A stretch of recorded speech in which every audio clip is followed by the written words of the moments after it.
not an aircraft. On October 21, 1978, a young Australian pilot by the name of Frederick Valentich disappeared. No trace of him has ever been found. No wreckage. No distress signal. Just a chilling final radio transmission and an enduring mystery. Frederick's last words?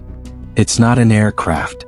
This case remains one of the most bizarre and unsettling aviation disappearances of all time, because what began as a routine training flight turned into a nightmare that defies explanation. And some believe he didn't crash.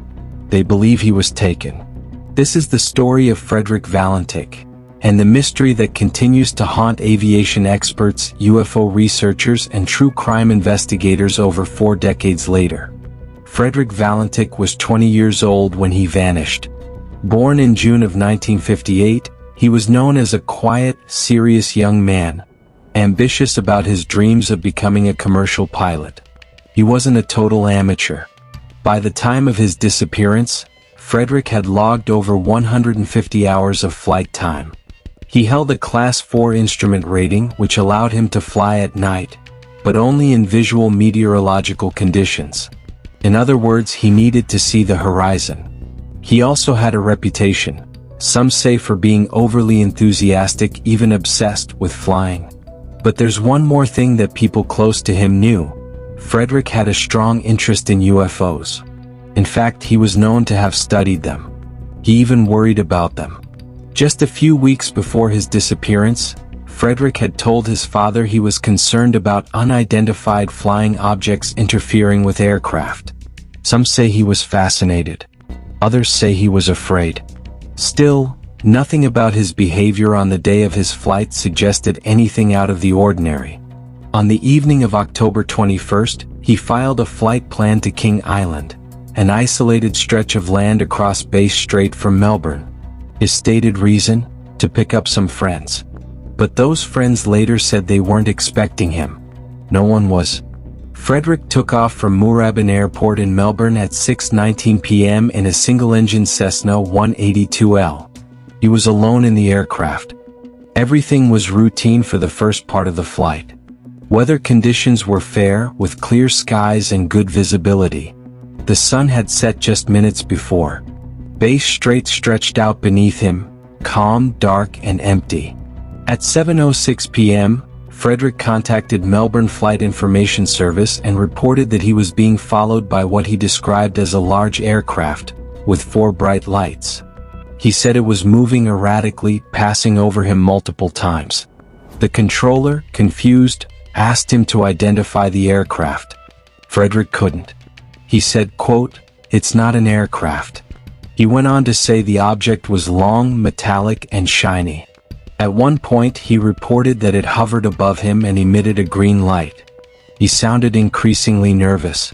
From 7:06 to 7:12 p.m., the conversation continued. Valentich said his engine was running roughly. Then, abruptly, the transmission was cut off. All that was heard next was a metallic scraping sound, described by some as a loud, distorted noise, lasting for 17 seconds. After that, silence. Frederick Valentich and his plane were gone. Let's break that down.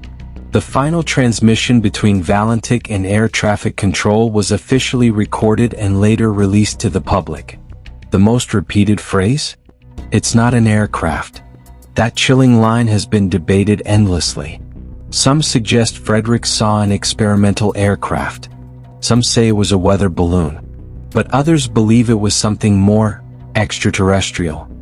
He described a shiny metallic object with green light hovering and following him.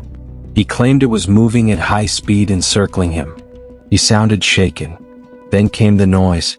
The metallic scraping, buzzing, or whooshing sound at the end of the transmission. No one's quite sure what it was. Some audio experts say it was interference. Others say it sounded like metal against metal.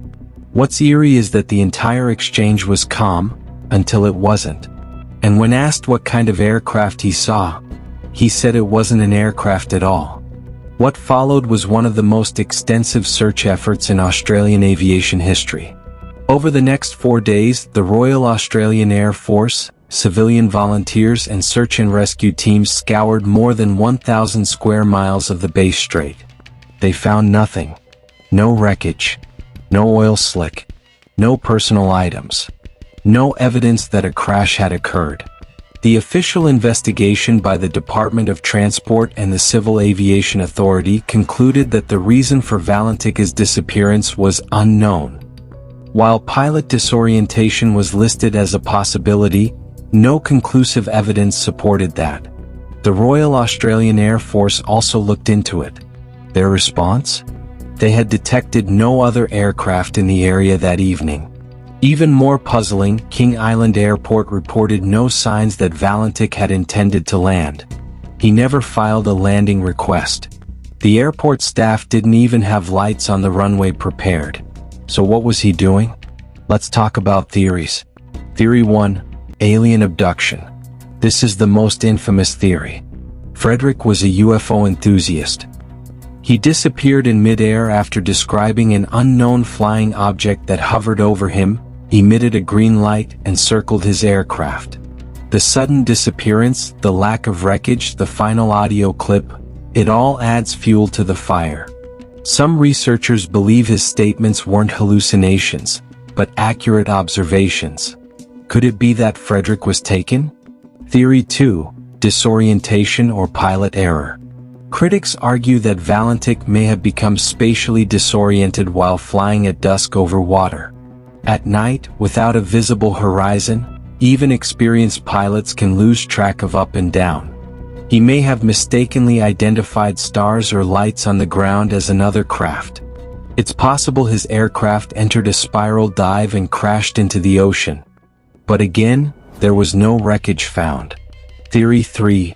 Hoax or staged disappearance. There's a theory that Valentich staged his own disappearance. He may have landed somewhere to start a new life, or he may have crashed deliberately. However, those who knew him say he had no reason to vanish. He was close to his family, passionate about flying, and had no history of mental instability. And again, no evidence supports this. Theory 4. Government or military involvement. Some have suggested that the object he saw could have been a secret military aircraft. Others believe that radar contact with an unknown object was covered up by authorities.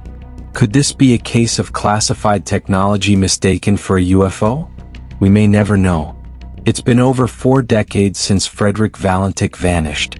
His disappearance remains officially unsolved. No plane. No body. No black box.